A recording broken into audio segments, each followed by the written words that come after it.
Welcome to the Cowboy Up Podcast, where talk is all about the West. This episode is brought to you by White Stallion Ranch and produced by Cowboy Spirit USA. Today, horse trainer and whisperer Anna Twinney returns to the ranch to talk about wild horses. What is their future like? Will they spend lives out on the range or in holding pens? Will they be adopted or slaughtered? Our horse lovers weigh in on this important topic.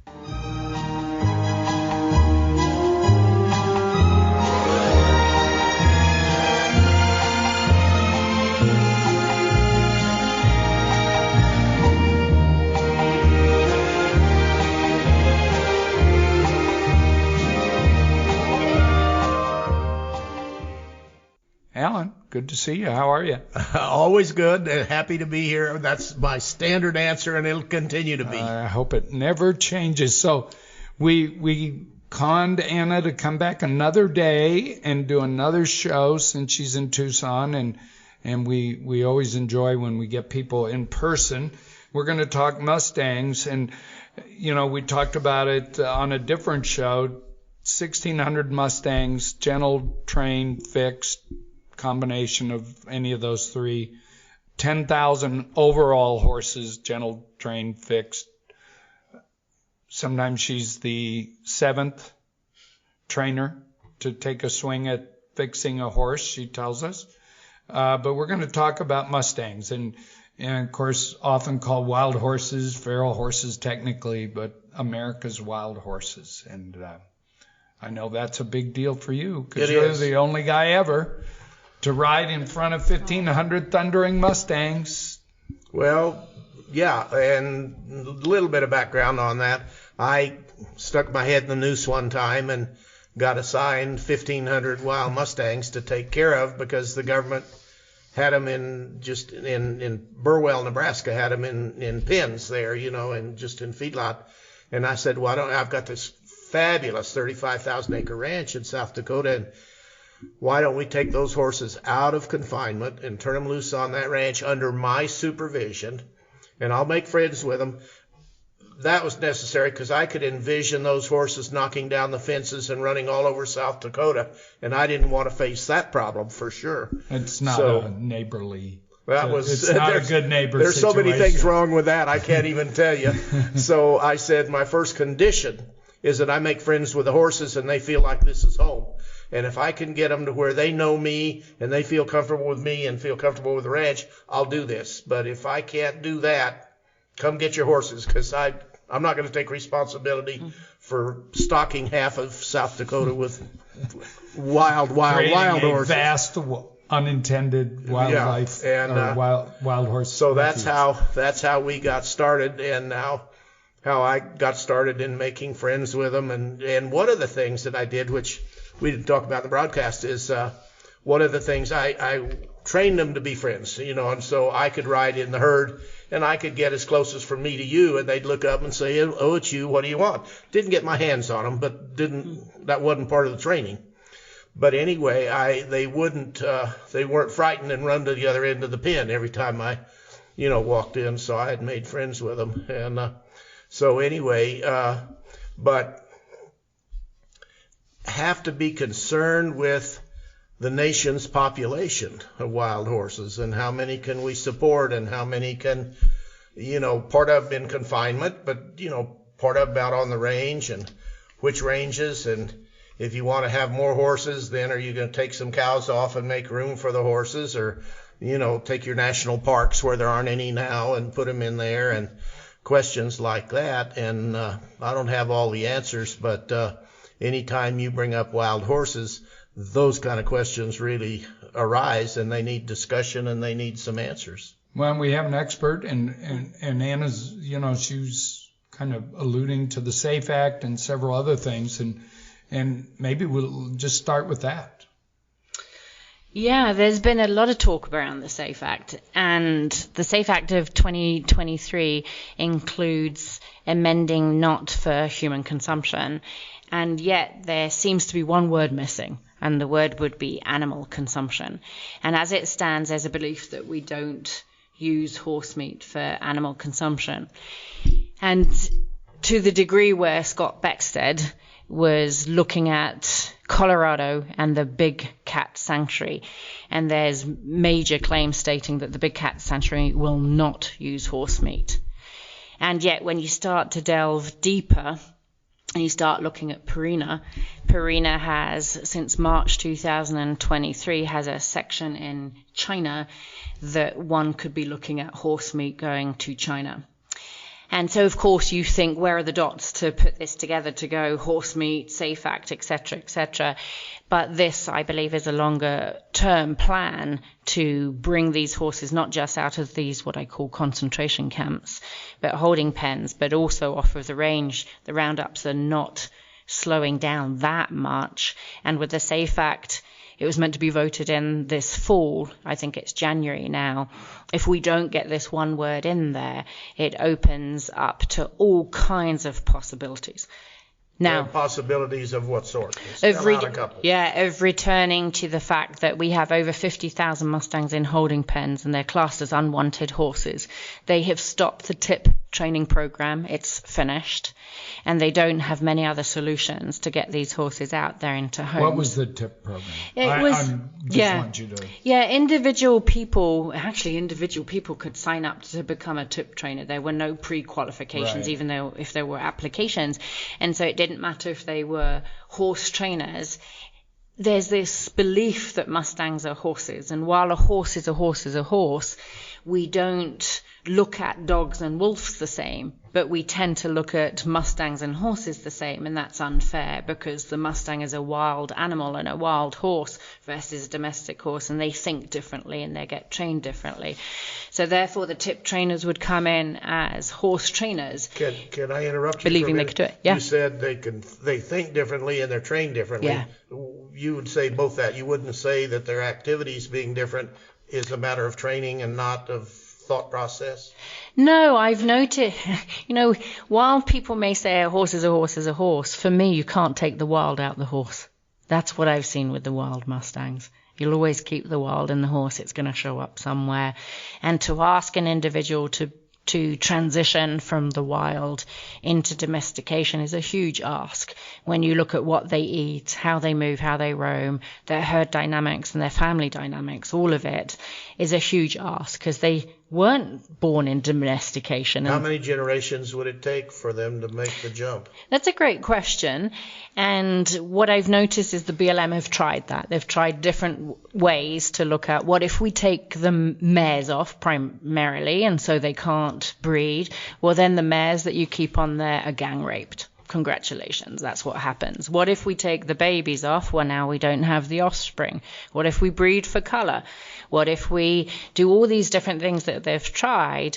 And when you truly look at these numbers, you can see that the prior mountains of one crop of foals were all taken by mountain lions. So I don't feel that they're taking into account that there's a natural selection as well as everything else. So there's many ways to say that again. So they researched the prior mountains up in Wyoming, and in 1 year, when they had 5 babies born, all 5 were taken by mountain lions. Out of a herd of 100? Yeah, over 100. Yeah, exactly. Because a viable herd, genetically viable herd, is over 150. So they would have been over 150. And this is the other thing the government knows when they start rounding up and taking the numbers to 100 and below. Now we're looking at incest, inbreeding, and no genetic viability. Was the government cheering when all of that 1 year's calf crop disappeared? Were they cheering, or were they upset and said, this is wrong, we gotta get babies again? No, quite the contrary. It seems like no matter what the horses do, they are always an unwanted inconvenience. So I want to go back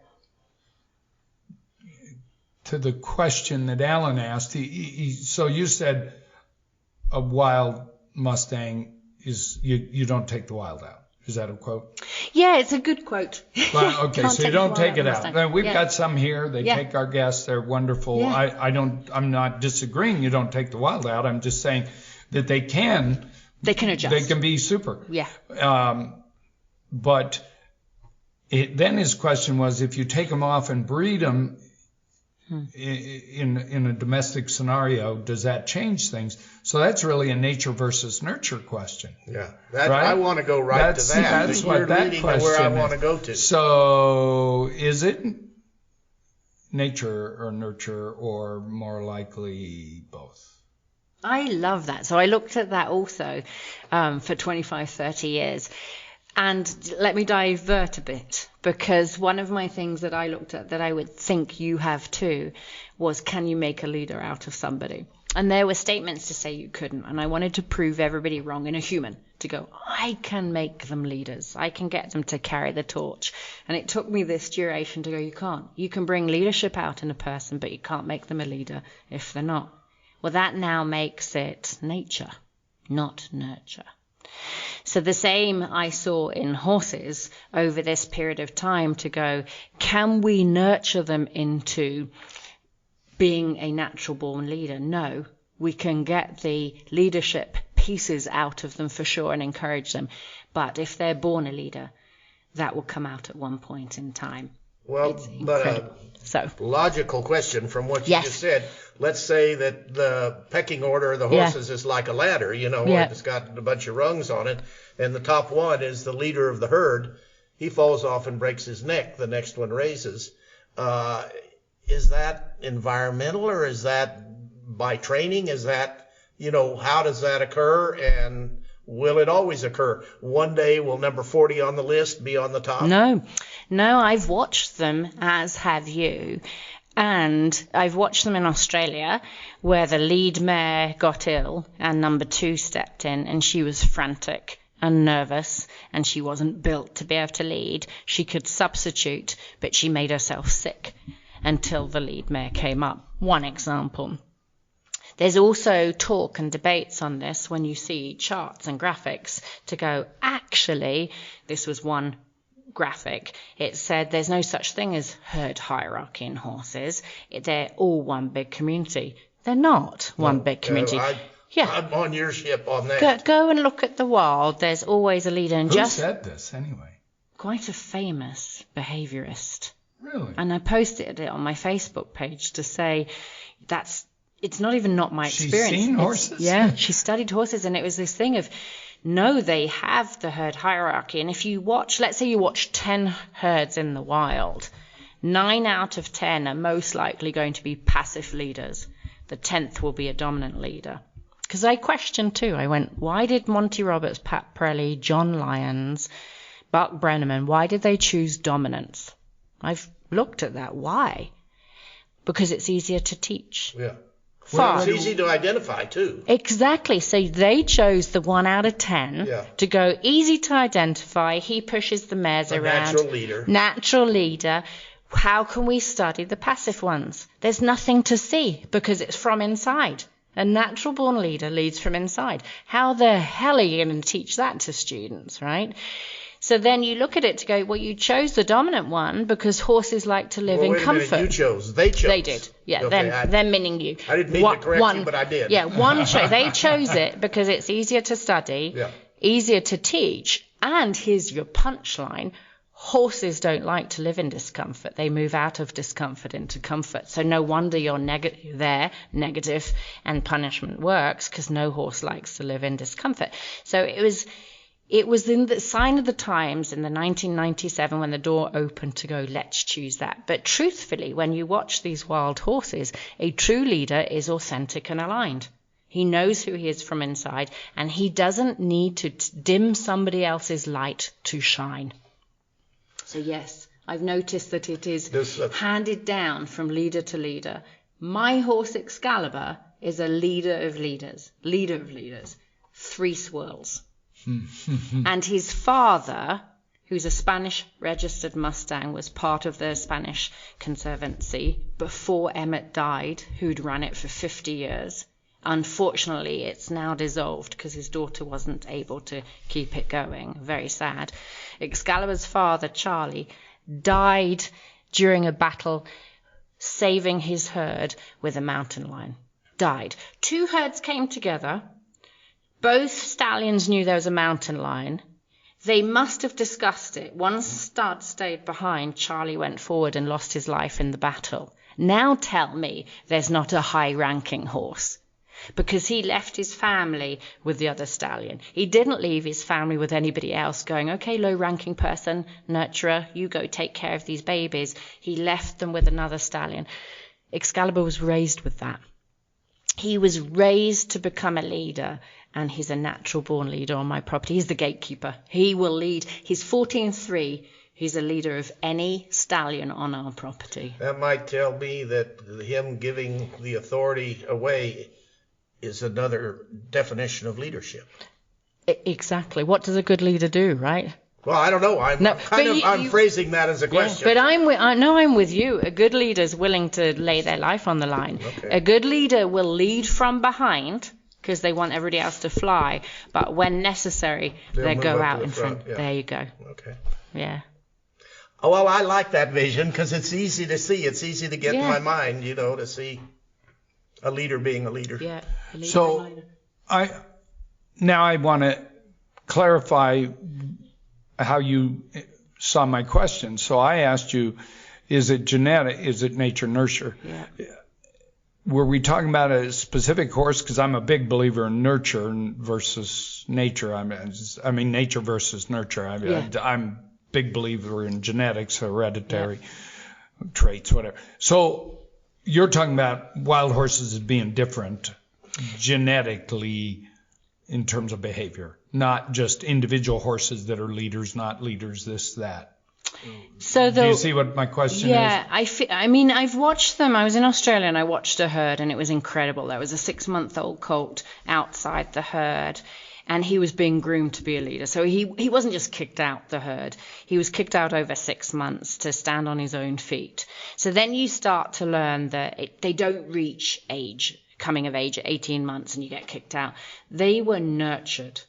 So the stallion nurtured his son to become proficient at living out in nature. So does that happen with domestic quarter horses? Not necessarily. If they're trained to be halter horses, etc., dad's not going to do that. But then we intervene by weaning at 5 months of age when they should be weaned at 12 in nature, right? So now we start to alter everything for convenience, to go, okay, inbreeding happens at 9 months of age, we better wean at 6 months. Now they haven't had the milk for 12 months and they're not getting trained to actually cope with an environment. So weather, environment, risks, they have to get trained to that. That is still genetics, but they still have to learn. It's like having a young soul on the property. They don't know how to speak, how to move, how to behave. They've still got to be nurtured, but it's genetics. So it's different. So we got to take a break. Thank you, Anna, and gentlemen cowboys. It's always good to hear the horse stories, and these are fascinating. Hey, my friends, my name is Stan Houston, and I am the leader of What It Takes Radio and the Cowboy Spirit USA Radio Network. And we'd like to remind you that this fine program is beginning to grow some siblings in the environment, and so we want you to be very much aware of them. Pretty soon, the cowboy pastor Randy Helm will be joining us with a series of programs which I'm sure you'll find fascinating and very much inspirational as he brings us horses and faith and how we can live better together. And then we go to Tombstone. Our good friend from True West Magazine, Stuart Rosebrook, will be giving leadership to a new program entitled The Tales of Old Tucson. He'll be joined from Bob Bosebell from True West Magazine and a number of other people who know the stories of the town that wouldn't die, the most famous town in kind of a Western history from what happened 37 seconds in the OK Corral. But there's a lot more to know about Tombstone than just that. And then we'll be having some programs about Route 66. Bob Bosebell of True West Magazine was one of the Route 66 kids, grew up on that highway, and we're kind of celebrating the centennial of America's former Main Street. and it's still a popular attraction and still a part of the history and lore. And those will be programs that will be coming up soon in 2024, and we hope that you will enjoy them, support them, and recommend them to others. Well, thank you for your time. Now, back to the program.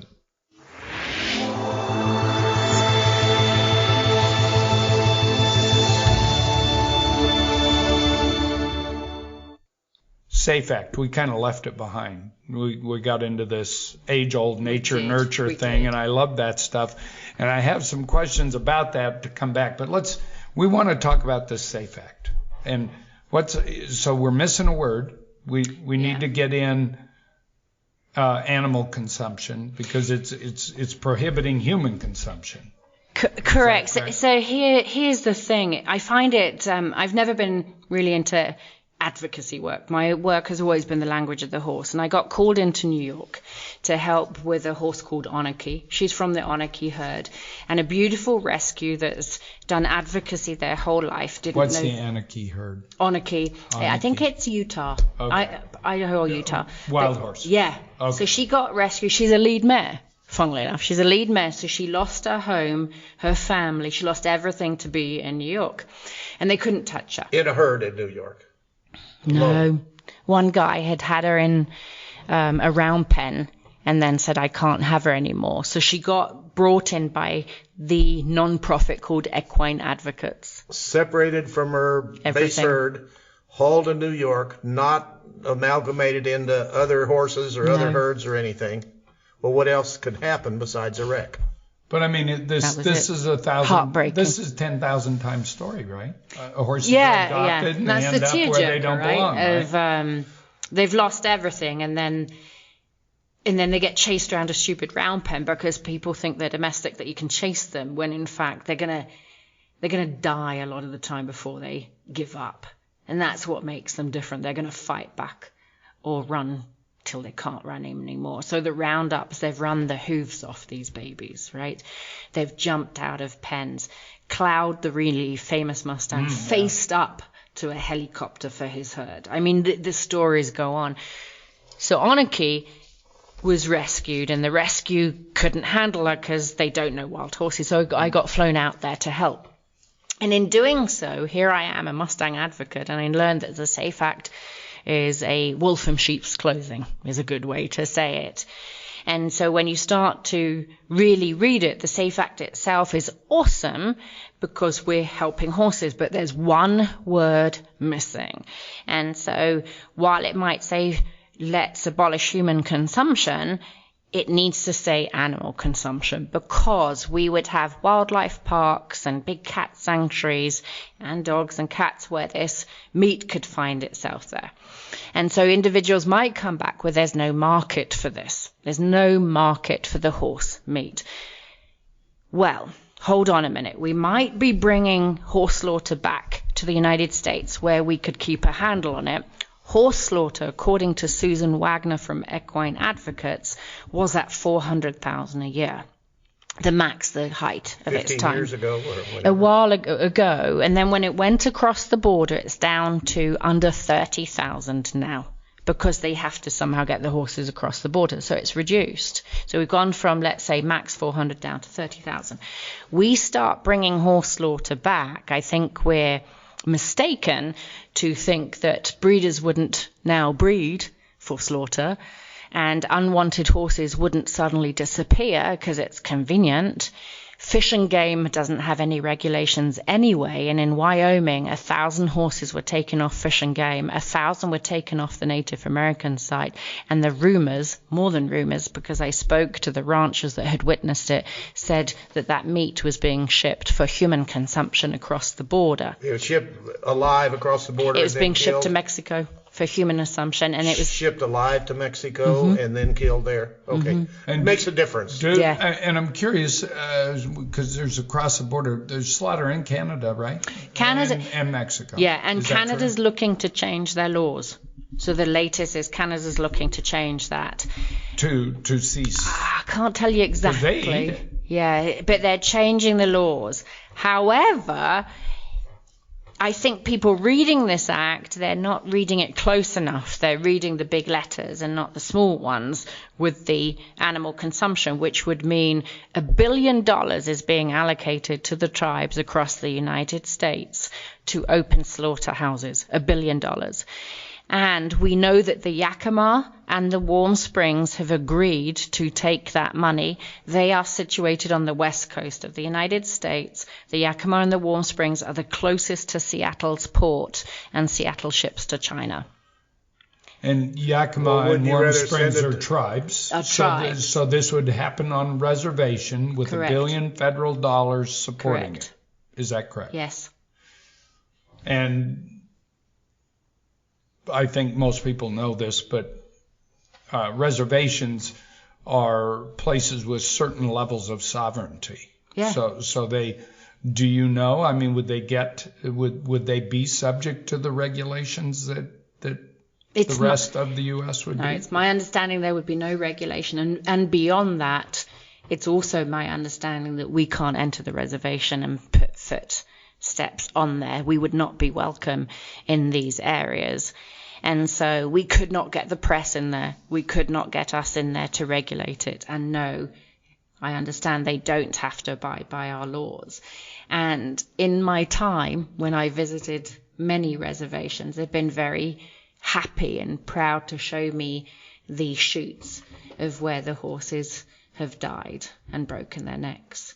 So while there will be competent horsemen there, a lot of the traditions have been lost. And so, therefore, there's nothing to regulate What them. percent die in handling? They were proud to tell me that many die. And they're That's proud. not an answer. And they're proud because. I mean, Yeah. you know, They were proud to tell my students that they shouldn't be learning with me, and that this was a natural thing, and that they would show us what was going on. But what we did understand was that they were breeding programs. And so a lot of the tribes having the Warm Springs have thousands of horses taken off of the Warm Springs reservation to manage the herds, recently thousands, and the mares have been shipped abroad, and we have helped have been what? shipped abroad to Mexico for consumption, and a number of rescues have helped and been instrumental in saving around 2,000 of the babies in the last 10 years.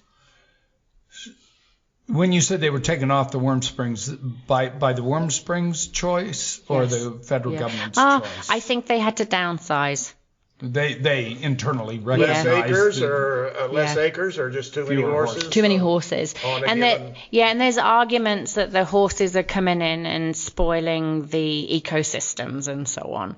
And there's arguments all over the United States stating that it's ranchers, ecosystems, water, gas, etc. There's no truth to any of that, or there is truth? I or- would say the advocacies look at the ranchers, right? And a lot of people are blaming the ranchers. Yeah.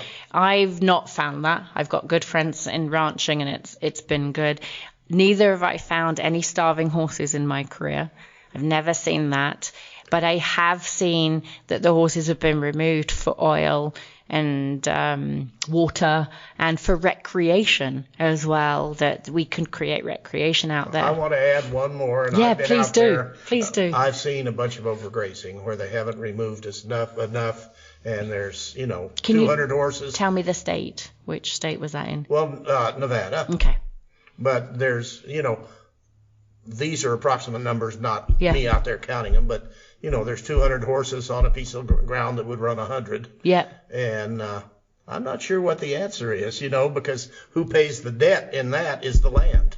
The land pays. So I want to ask a friend of ours, and I'm not going to use his name because I'm gonna for some people listening, I might be throwing him under the bus. And he's a horse advocate and a horse trainer and a real deal guy, and also very smart. And he believes that we should have slaughter in America, and that he believes that provides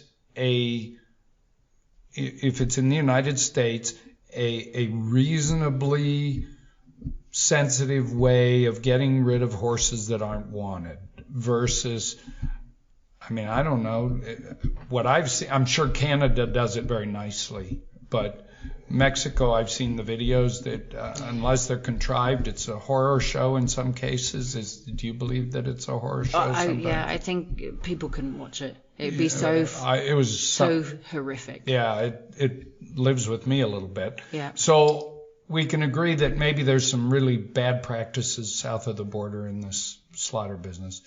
The SAFE Act would bring some back, and maybe the concern is that this meat is going to end up being fed to animals. Correct. But my friend, your friend, thinks that it's better that we do slaughter here and that we manage it, regulate it. Of course, on the reses, that may not happen. Right. But let's take that out of the equation. Are you against it in general? I am. So here's why. I'm against it because I think it will bring back breeding for slaughter. And I think now the thoroughbred industry could discard the horses that don't make it with great ease, and they could disappear. So if the bloodline's not right, or if there's a conformational fault, that will go. And that goes for every single breeding program, from the quarter horses to the standard breds. We're giving them a license to breed for that 1 in a million that will actually succeed, and the horses will disappear. When it comes to legal guardians, so your backyard owner, if you have a horse, you've got to be able to put the 500 to one side for euthanasia. So again, I don't think it's right enough to turn around and go, well, I'll have to send them to slaughter. You're calling them a partner, treat them like a partner, and get enough money saved up to do euthanasia. So that kind of covers that piece as well. And then if we start getting into other areas, they've paid their dues. They've paid their dues when it comes to ranches and dude ranches and therapeutic riding centers and riding schools and policemen and also the military. They've all paid their dues. And we keep on saying we're partnering with them. And for me, the partnering would be they are the ones bringing in the money. They're equal partners, and they should be treated like equal partners when they go out. So I'm not sure I see one area that I would endorse for slaughter. How about partial slaughter rather than limited slaughter? I think, I'm not really seeing the place for it. And if somebody else came up with a different argument, I feel like the bigger picture, if we truly look at this with the SAFE Act, is we need to change the name from livestock. These horses took us through war. They are the reason you're out west in the United States. Yeah. They brought the farming along. They were part of the military. They're everything. Now they're recreation, and they're taking people all around the world to get competition done. And they're part of therapy, so they're healers for veterans. These horses are far beyond livestock. Now we could get into that too, to go, what about the sheep and the goats? But we're not. We're looking at horses. Yeah. And they deserve something far greater. They've earned it, and they've proven it. I don't believe in that slaughter for them. Just don't. And I think we have the solution out in the wild too. J. Kirkpatrick, over 30 years ago, came up with PZP. Yeah. It's proven its trial. This is no longer an experiment. I agree. It's hard to administer, but I agree with you. Yeah. Yes, it is, and no, it's not, because the HMAs have volunteer programs and non-profits where people are get the veterans up trained with a BLM person, not just don't get the snipers alone, but get the veterans trained with BLM and then look at administering PZP. They'll love it. Everybody they're a winner. We know PZP in sunny areas lasts 9 months a year. If they have a few crops, a few babies on the ground, nature would take its course. We'll keep the numbers down. So we're a little bit in the know here. So A, what's PZP? And do you know B, the big word? Well, birth control. It's birth control. Yeah, who cares Standard what it really birth is? Control. Yeah. Right. And that is effective. exactly. Yeah. And number 2, how do you administer it? Well, it's awesome. So I love being a little older now, because 20 odd years ago, The youngest one here. Yeah. I worked with NEDA at Return to Freedom, and the Wild Horse Sanctuary in California both were trialing PZP at the time. So I was there at the beginning, in the olden days where you had to figure out barometric pressure changes to make sure that dart went there. It's a luminous dart. You've only got one area on the butt it can go, in the spongy bit of the butt. And sometimes the only real side effect is you could get an abscess. And people were bitching about that it got an abscess. But the truth is it's reversible, and they can all have babies. And so Jay did it to go, let's give them PZP when they're 2 and 3, so they're actually better equipped to handle a baby. And let's honor it that every wild horse could have a baby if they wanted it. And what he found on the Chincoteague, I think it was Chincoteague or Assateague, that it prolonged the lifespan of these horses. It's reversible. The dart's easily found. It's luminous, like it's an orange thing. And the new gun is called Excalibur, and it's a beautiful gun to use. People can go on a weekend course to do it. And stock horses to shoot them in the butt. That's it. And Jay, bless him, he's passed over, but his legacy can continue here, and he knows it's a solution. And he tried to get it on the tribes. He's tried to get it everywhere. And some people have been too proud to go, okay, the studs need the right because it's macho to do all this. But it doesn't stop natural dynamics. It keeps it going. And so everybody's having recreational sex, etc., etc. Everybody has birthright to have a baby, and it keeps the numbers down. There would not be an overpopulation with PZP. Well, and it costs no money. It's $27 a pop instead of 80 million, and you get volunteers to do it. I'm not seeing There's quite a few places where they can't. It's too big to round up the horses to do that. Yeah. So it's not quite as simple, rosy as simple as you're making it. But what you're saying is absolutely true. They found that out in Wyoming because there's too many gullies and too dense that they couldn't get in there. So maybe there's exceptional times, because we're only looking at BLM right now, but there's the fish and game, there's the Native Americans, there's all these feral horses that you can go in any which direction with all of this. But PZP is one of the greatest solutions. And then if you needed to do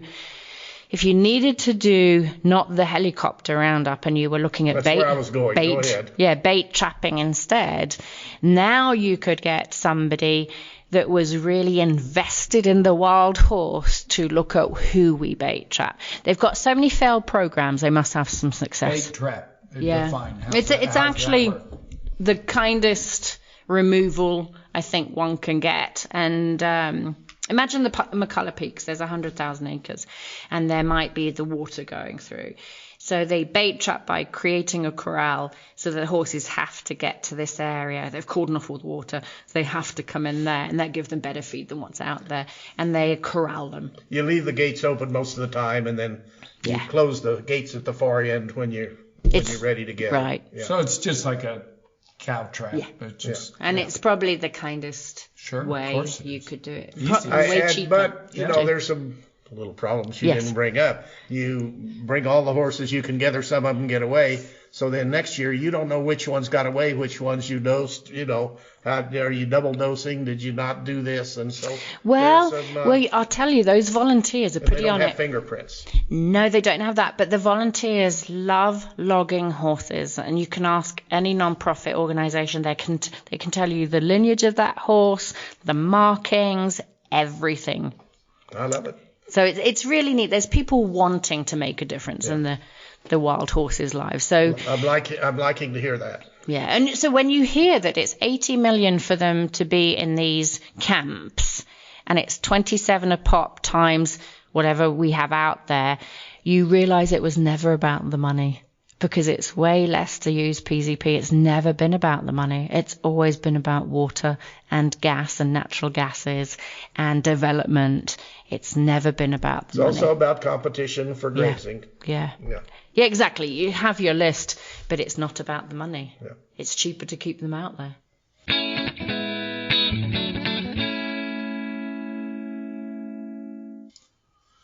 Okay. Well, sadly, we've run out of time again. Lynn's pointing at the clock. And we ate another piece out of that pie today. Yeah, we sure did. It was great. And reach out to horses.com. Yeah, reach out to horses.com for me. But equine advocates, if you're looking to go and call your representative or your governor or senator, I get a little confused with that. But you can make the difference. And the piece is you want the SAFE Act.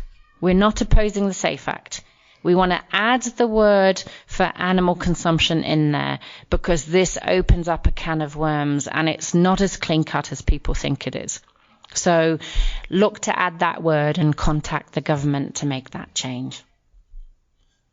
And tell us again where you go to that resource. equineadvocates.org, and it's Amend the Safe Act 2023, and there is still time to do it. Your word does count, and you can be part of America's legacy and national treasure. equineadvocates.org, O-R-G. Yeah. Hi, this is Stan once again, and thank you for your time. These are fascinating stories, and thank you, Anna.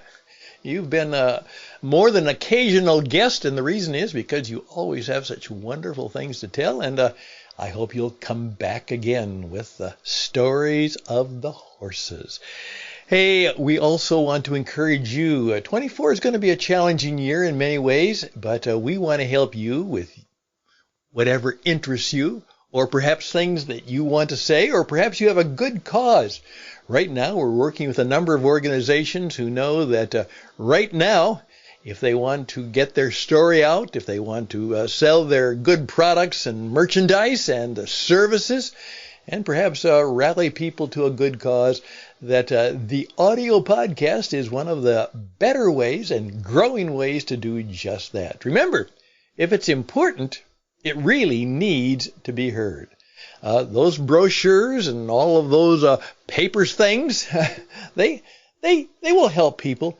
But if you really want to impact people, it's good when they hear real live people with energy and enthusiasm tell the story. So if you would like to see if that might be something for you, we can help you at What It Takes Radio.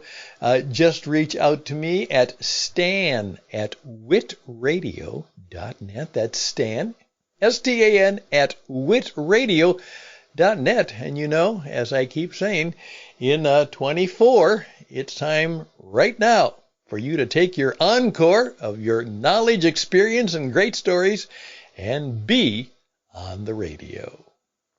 Hey friends, thanks for being here. Want to share your concerns about the wild horses and their future? Email us at thecowboyuppodcast@gmail.com. That's thecowboyuppodcast@gmail.com. Next week, the Cowboy Conversation switches to Westerns, specifically Blood on the Moon, a noir Western featuring Robert Mitchum and written about by documentarian and producer Alan K. Rohde. Until then, I'm Lynn Weezy Sneed, reminding you to sit tall and ride safe.